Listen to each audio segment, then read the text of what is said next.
ging heel makkelijk van de match. Appeltje eitje, of net? Nou, dat mat eigenlijk. Hè. We zijn een paar weken verder en dat mat en ik wel.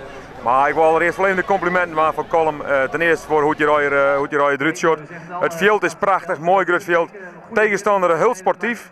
En probeer zeker de tweede helft voor u te voetballen. En dan is voor u ook mooi om te trainen. Dus de compliment voor Colm, ja? Dat wie voor Colm even de betere fase, sinds maar het eerste deel van de tweede helft.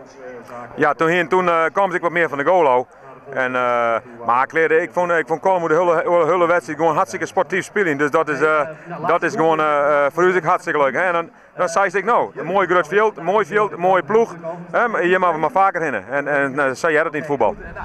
Even kritisch, wat is voor je de toegevoegde waarde eigenlijk in je eigen oefencampagne van dit soort wedstrijden? Nou, voor u is dit gewoon eigenlijk een conditietraining en een training van, we hebben de oefenvorm op trainen. Nou, dat doen we dan meer zonder weerstand. En dan hebben we voor de goals hebben we nu al verdedigers. Aan we doen we het in de partij een halve. En nu is gewoon eigenlijk een trainingsvorm die wij doen met inspelen van ballen en tropbeweging. Die is nu onder weerstand van verdedigers. Nou, dat is ideaal eigenlijk voor ons. En maar nu maar we een stap omhoog. Nu maar we TG hebben we NEC.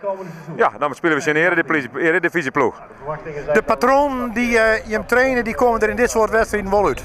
Ja, die komen eruit. Alleen is voor de goal maar we nog volle scherper hebben. Want dan wordt het 20-0. Hè? Ja, ik denk dat we een kans op 40 gaan hebben.